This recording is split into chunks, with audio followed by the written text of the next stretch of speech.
So how did you meet Alex? Well, I I think I knew Sydney first. Yeah. And I knew Sydney from taking German class in high school. And we became really good friends in German class and in an advertising course that we happened to take together. And I was always the person in high school to kind of hop around. And so Alex was a part of, I guess you could say, like the LGBTQ like community within the school. So it was just like, okay, so here's a bunch of these bisexual girls and a couple gay guys, and it said, like, she describes herself as asexual, so that's what I think of her as. So it was just they're a part of that community, and that's how I met Alex. The way I met Anna is through Sydney also, and the first time I really remember meeting you was after school, and we were outside by the portables. Yeah. But I just remember you taking off your shoes, walking up to a tree, and just centering yourself. What does that mean, centering? So centering, as a pagan, I loved grounding myself through trees. Because literally, they are the best at it. So, and I had, an obsession with actually going out and bringing myself back to the earth in that way. And so the biggest way that I would do that is literally, I would take off my shoes and I would feel the earth again through my body, through my mind, and take a moment to experience it again. And that was just how I did it. That was just how I connected with the universe, just for that moment. Connecting with that tree and realizing that life is connected through you and through every cell of your body and every cell of that tree and every cell of the universe, every atom that has ever been. So kind of like yoga, I guess. I mean, in the more traditional sense of the word. I guess you could say. But it's more instantaneous. Okay. Yeah. Is this something you do, Alex? Yeah. I center myself with trees. I like to connect to the root system more instead of skywards because it brings me closer to Earth. I don't like to think of the cosmos and everything out there because it makes me feel small. And I like to feel big because I'm 6'4". I'm already a big man, and I like to feel even bigger than I am. What do you consider paganism is? I've looked up other definitions of it. It seems that it's kind of scattered. It's paganism is an umbrella term. Mm-hmm. So you think of an umbrella, you think of popping it open and it has certain points that hold on to the rest of it. Well, each point has Celtic Reconstructionism from the Celts in Europe. It has Frank Reconstruction. It has Norseman Reconstructions from the Norse gods, and all of that. So you think of it, you think of that.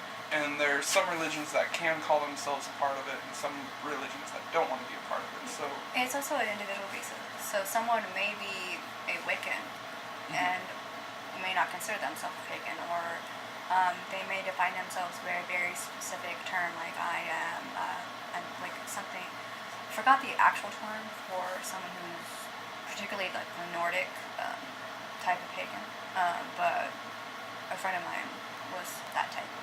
What's the difference between Wicca and paganism? Wicca and paganism? Wicca is its own religion. Yeah. So there's Wicca, and then there's Celtic Reconstructionism, and the difference between those is Wicca believes in the god and the goddess and the masculine energy and the feminine energy that comes down through the earth, and the changing of seasons and all of that. And then Celtic Reconstructionism focuses on what the Celts believed in Druidism.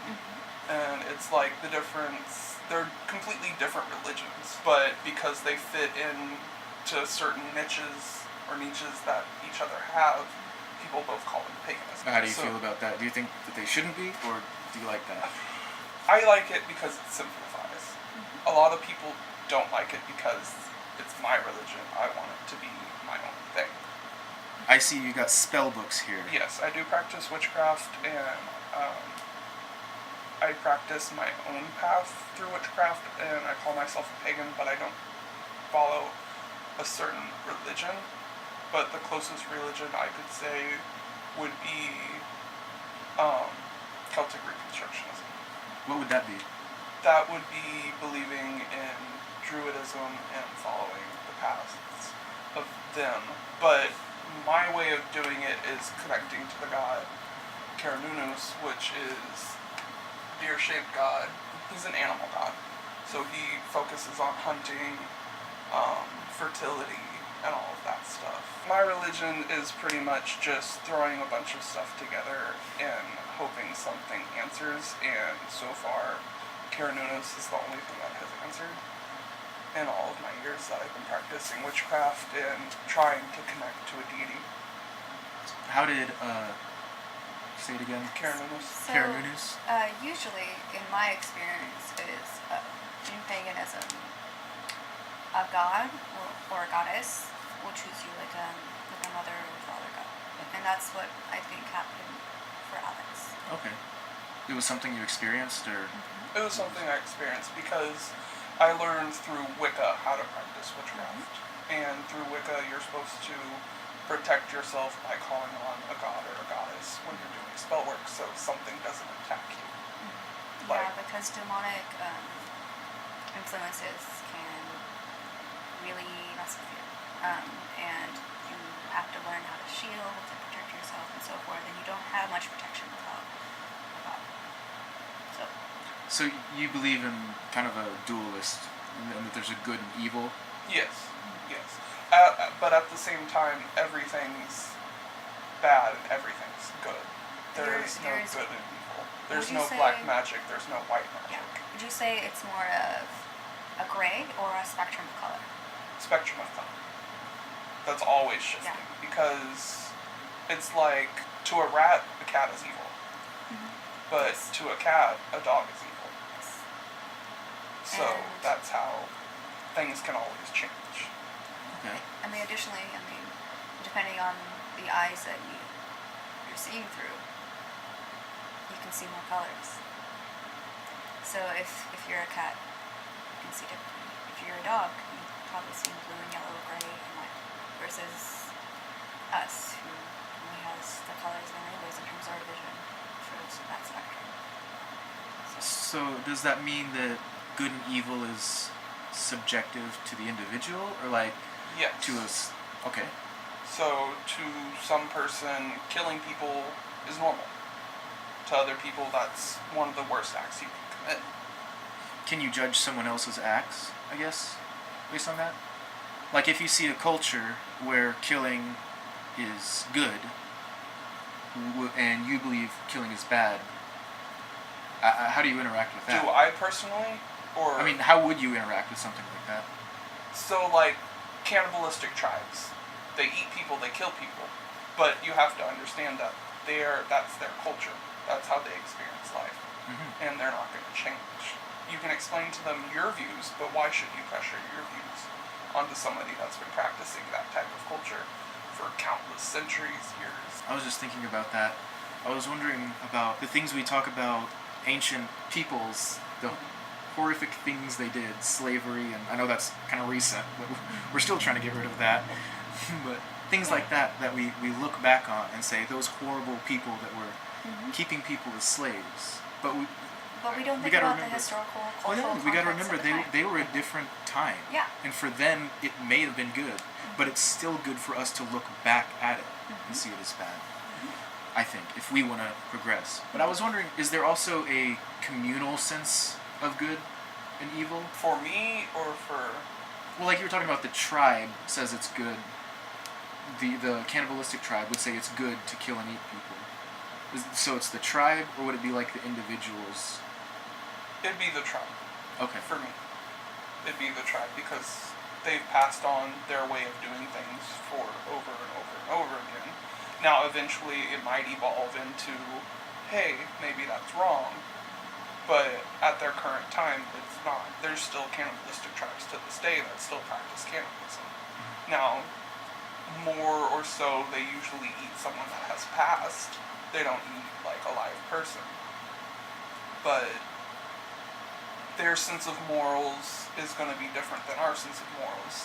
It's just hard to judge somebody that you don't know and you haven't experienced their life, and they're putting yourself in their shoes. Okay, yeah, I like that. It seems really like you're open-minded. Oh yeah, Yeah. I'm very free-flowing. As long as you don't hurt me, I don't care. Also, that's another thing about paganism. Do no harm. Do no harm. That's Wicca. Well, look, yes. Yeah. And that's something you kind of learn as you're first exploring it. It's like one of the first ideas. With Wicca, is there like a central authority of witches? No, not really. No. You usually put yourself into a Wiccan coven or a Wiccan group, and then you have a high priestess or a high priest within that, and you usually follow what they say, and you practice with them. And that coven could be 5 people, it could be 2 people, it could be 150 people. It's just like a church. Did you ever do that? I encountered a coven before, but in my opinion, it wasn't a good coven because it happened to be led by a man who, well, I didn't recognize it at the time, but he was probably a psychopath because he had a domestic abuse situation, because the woman that he was with, he manipulated her from a young age and then had her marry him and have kids with him, etc., and used Wicca or paganism as a way to do that. And they invited me to practice in their coven, only to find out that they frequently did swinging parties. And so I felt very uncomfortable with that, especially being a 17-year-old. How old you were? Is that common in Wicca paganism circles? It's not common, but it is common because usually you're more free sexually than other religions. Well, I mean more the psychopath thing. Oh. No. So you'd say for someone exploring Wicca, they wouldn't have to worry about it. I mean, they're gonna be everywhere. They literally are everywhere. I mean, like, there are instances where someone is in AA meetings. Or a CEO of a Fortune 5 company. Yeah. They're a priest. Or a politician. Think Pence. You know, like once you learn to pick up on it, you pick up on it. So when did you start getting into paganism? I mean, you see it on TV. You see Sabrina the Teenage Witch. You see Charmed as a kid. So I'm 22 years old, and I was raised Southern Baptist. So the first time I saw anything about witchcraft was Charmed. And I was like, this is so cool. They can do that. They can shoot fire bolts out of their arms. They can teleport. They can do all that. And I was like, you can't do that as a Christian. Now, my mom explained to me that's just TV and that doesn't really happen. I understood that. But, planted that seed. It planted that seed of that's cool. But, honestly, it was probably around 6th, 7th grade that I started experimenting with different religion. Around 4th grade, I gave up on Christianity because God, Jesus, never answered to me every time I called out.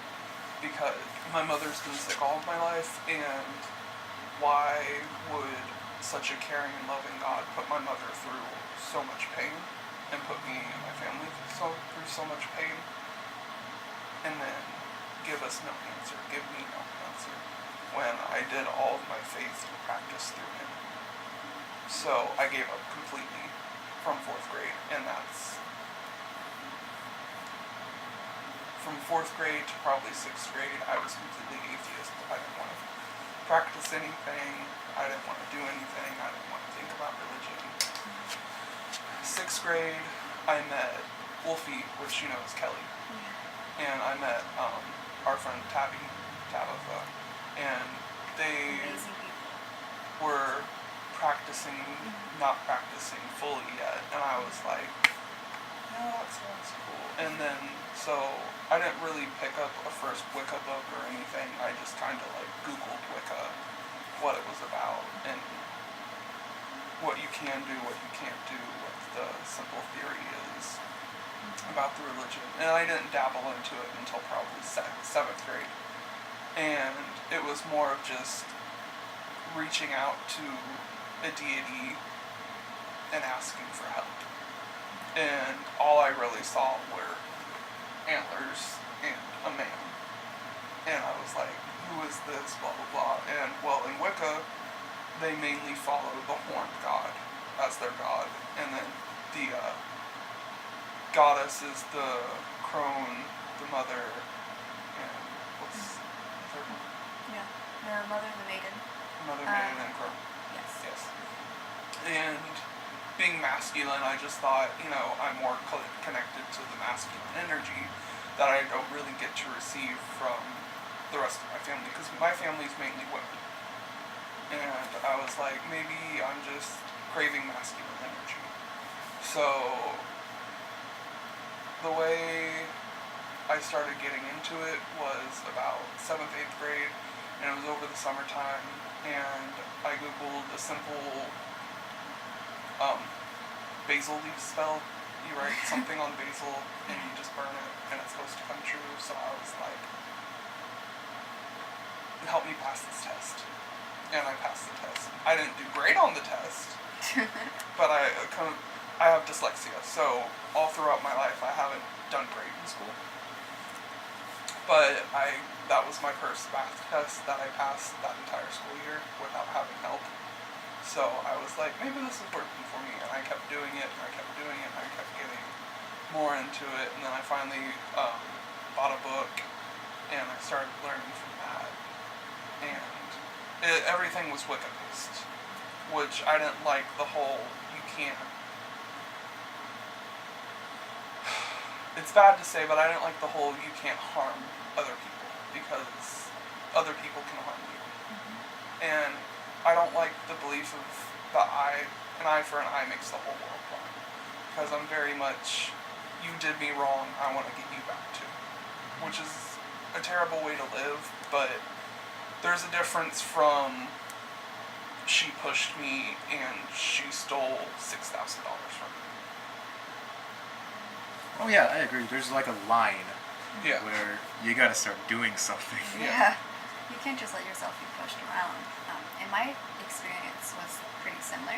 Around 5th grade, I decided I wanted to be an atheist. I wanted to just give up on Catholicism and going through school, the Catholic school and stuff like that. But of course, my parents insisted because that's what you do, and that's fine.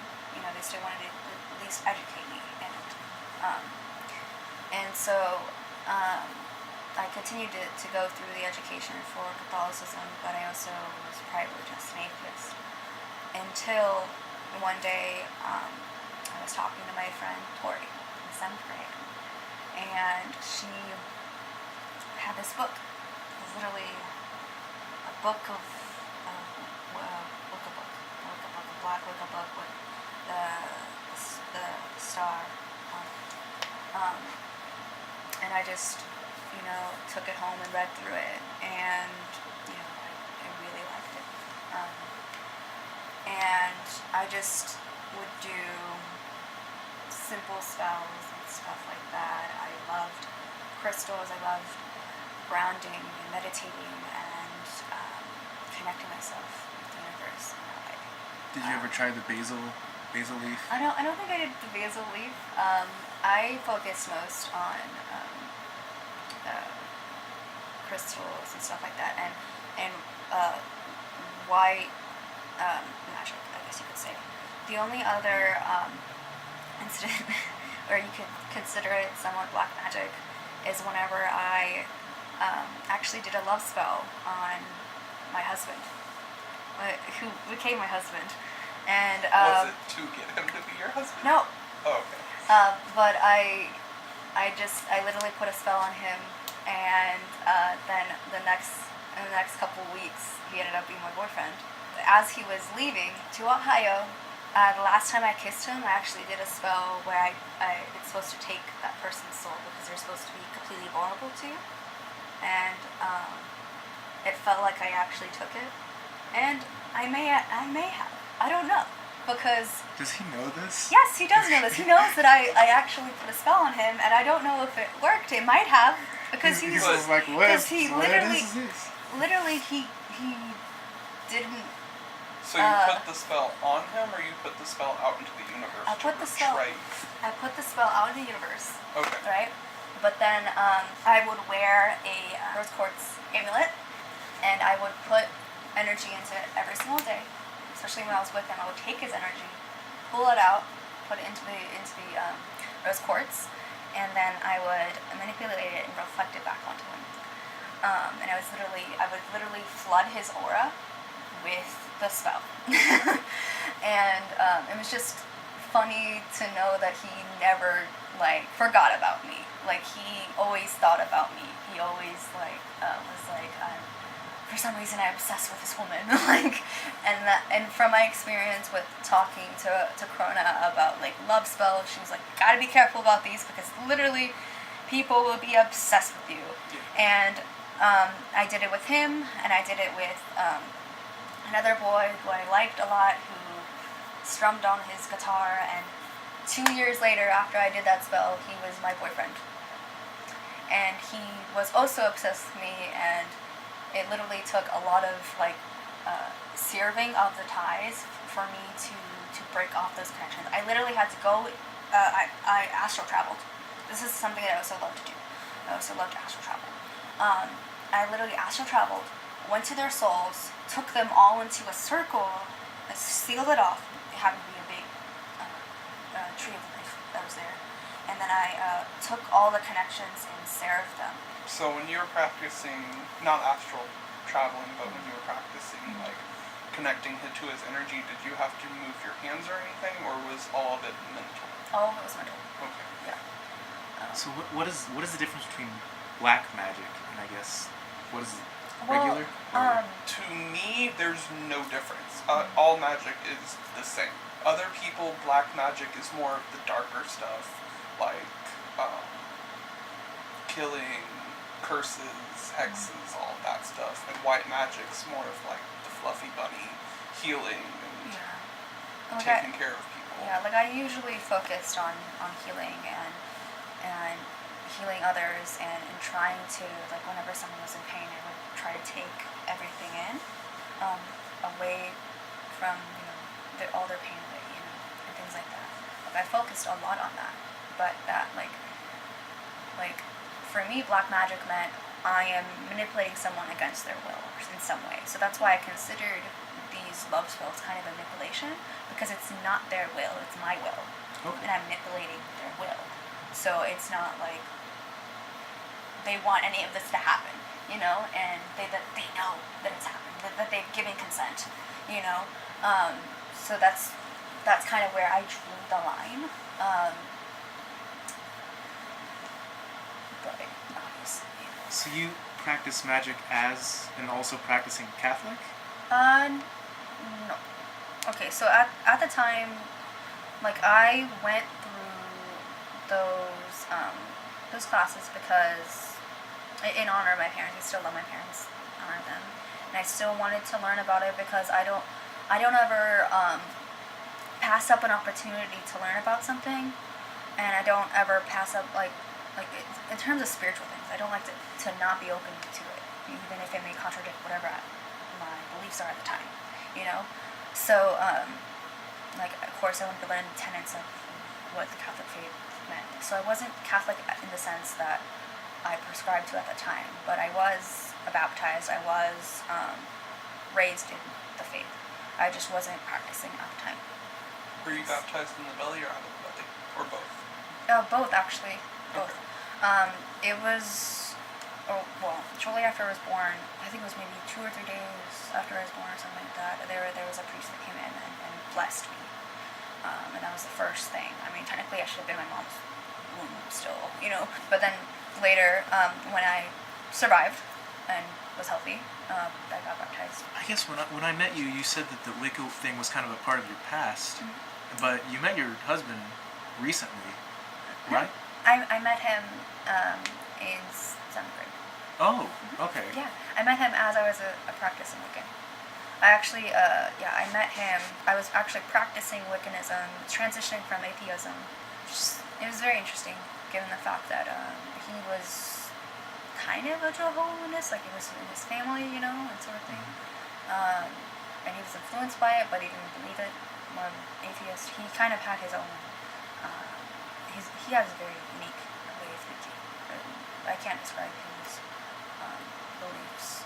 So these are books that you. These are books I've accumulated over the past 7 years that involve witchcraft or involve creatures that usually are enveloped in witchcraft, like mermaids, gnomes, fairies, all that kind of stuff. I particularly, in my time, I loved fairies, I loved crystals, I loved, and by the way, my mother god was, what was it, Hecate? Hecate.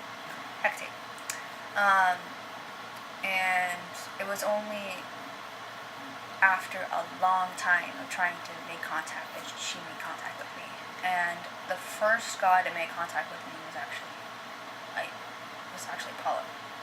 So that was the first contact with me. The Greek god Apollo? Yes.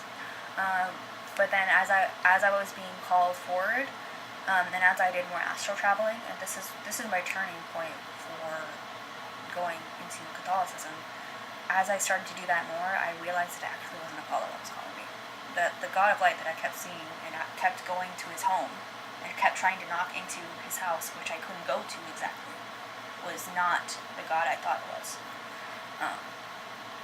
And it was just very interesting to actually encounter that as a pagan, and understand that I wasn't actually being called to stay pagan. It's very interesting. So I actually encountered the god of light at the time. It's god of life, which was the almighty god of this Christian. It was just interesting for me that happened, because that usually does not happen. It was odd to have him calling me as my father god. How did you find Hecate as your godmother or goddess mother? My matron mother.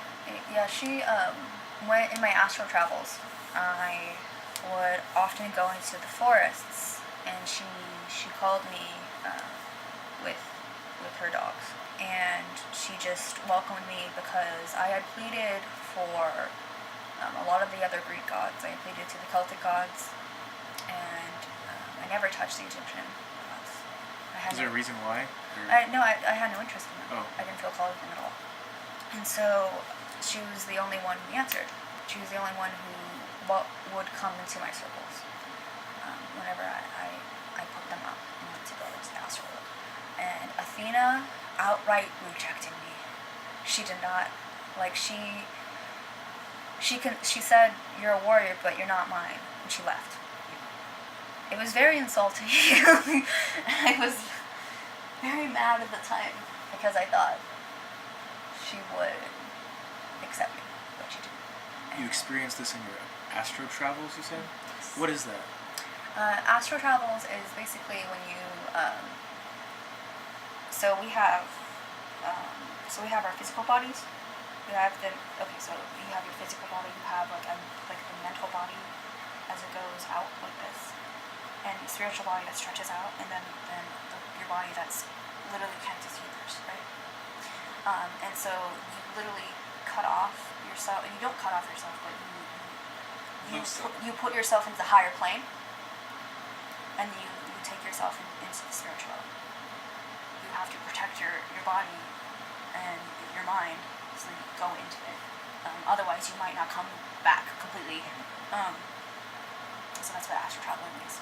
Like if you've ever seen Insidious, right? Mm-hmm. Have you seen Insidious? Yeah, I believe I have. Yeah. When they go into the other place, that's astral traveling. When the kid goes to the other side and the demon comes in, you have to protect yourself. He didn't know how to protect himself, so that's why he was able to come in and do what he did. How do you protect yourself? Shielding.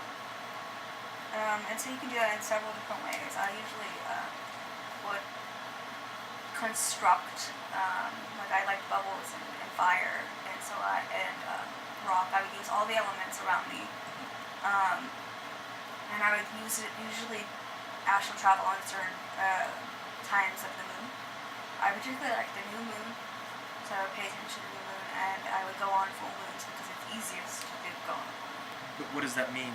Because the moon has connections to the spiritual elements. And so you can, so for example, you know how Catholics have the All Souls Day? That's incorporated from pagan holidays, and it's literally just the veil is thinner. So even within a month, depending on the moon, the veil is thinner between the spiritual world and ours. So you pay attention to those, and it's easier for you to shift into the astral. But is it also easier for things to shift into? Yes. So it's much easier. Yes. And that's why I gotta shield yourself. Yeah. And it's interesting having transitioned from being a pagan to being Catholic, because I was pagan, God has used that in a sense that there's a spiritual gift called discernment. So I can tell if something is demonically influenced. I can tell if something is human. Or I can tell if something is divinely influenced. It's how he used the fact that I am always going to be open to these things for my good. And so it's made it to where I can sense if there really is a demon in the room, or a ghost in the room, or what have you. I can sense them, and I know that when I'm using the rosary, it's actually a very strong way to make demons and ghosts and what have you to run away from you, to go away from you. Because it's literally a spiritual weapon. Like, Mary is not joking. Mary is not joking about that. It is literally like having a sword in your hand. Something I'm getting from this is that you don't interact with your, can I call it a religion or a worldview? You interact with this in a different way than other people interact with their religions. Like, some people would talk to God, and if they don't get the answer, they say, well, God works in mysterious ways or something like that. Y'all seem to have real evidence and proof, that, at least personally, that Yes. there's What something. works for us. Yeah. What has happened to us. It's not. It's more than coincidence, because some people will do that too. Yeah, Yeah. I mean, like, in the sense God works in mysterious ways, usually God answers me. At least, like, and if I want to answer it and I want to be certain, I usually tell him, tell me 3 times. Oh. And usually he tells me 3 times. Like, if it's a message that I need in order to fulfill whatever purpose he has for my life. Have you ever done the Saint Teresa one?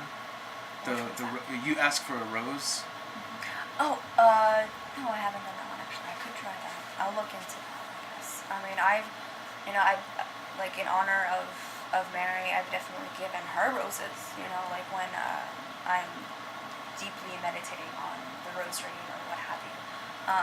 Sometimes when I'm doing a novena, I will give that saint roses in honor of them praying for me, and it's just a way for me to thank them, even though it's just a spiritual thing, it's just like, it's a rose of love, The Saint Teresa one that I've heard is, you ask for you ask Saint Therese or Therese? Little Yes? Flower. Yes. Mm-hmm. Okay. Yeah. Ask intercession, and it's like, if the answer is yes, or if I should do this, give me a rose, and A rose will appear in your life? like actual? yeah, within the next week, you'll see a rose, or you'll smell roses, or That's interesting. things like that.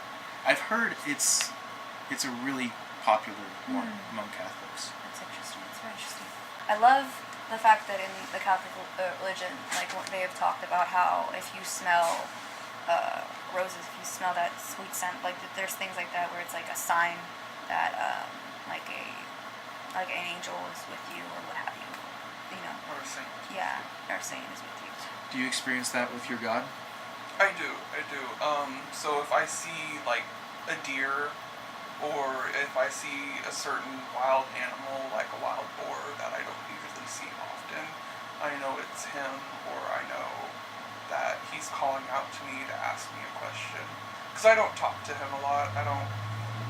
You're not in conversation with him a lot. That's what No. I'm saying.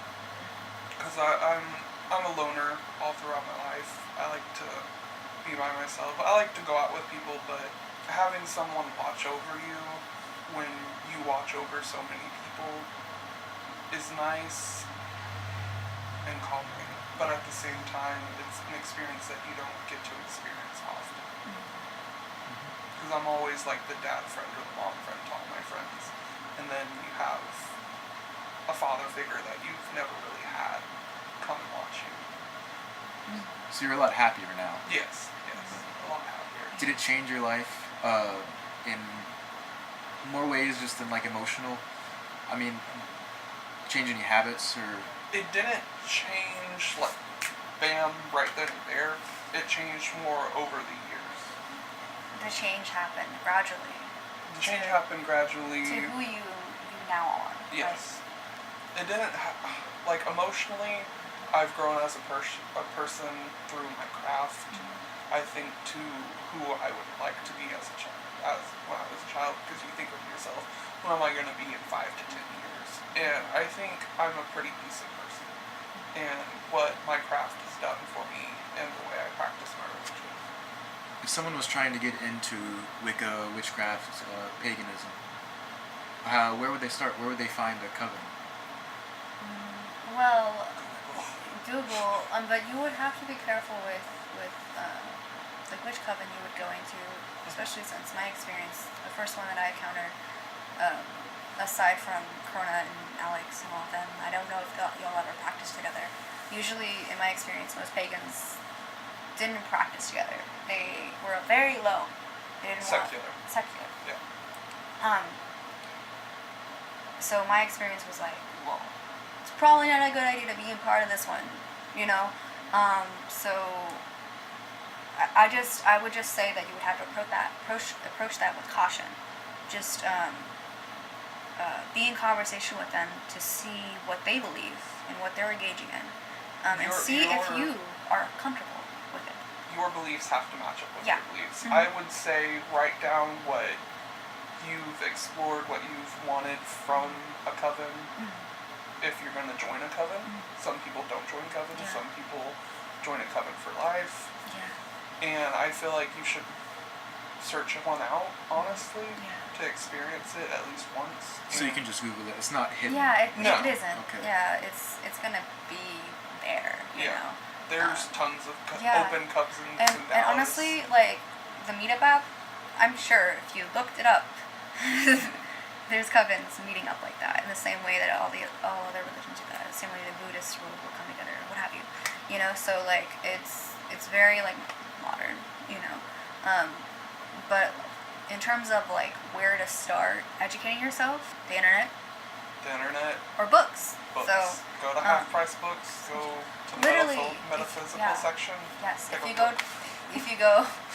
to Half Price Books, you go in, the metaphysical section, and you look through, you can find anything that you need, and you'll find something in there, and you can educate yourself. Like no matter what, you can find what you need. Like, I have a book about steampunk magic. It's called Practicing- Steampunk Tarot Manual. No, not that one. Oh. But there's books about steampunk magic, there's books about getting animal magic, there's Yeah. teen magics. Oh, I have a book yeah. about Sex in the City, but it's called Hex in the City. I found that the other day, and I was like, I can't not buy that. Exactly. Have you ever experienced anything that you didn't like? Anything that was grotesque? Or Grotesque how? I mean, have you ever experienced people slaughtering animals? Is that something? One of my friends do practice Santeria, and in Santeria sometimes you slaughter animals, and it's not my place to judge. They found a wild animal. It wasn't like it was a cat or anything, it was a snake, and they slaughtered it. And then,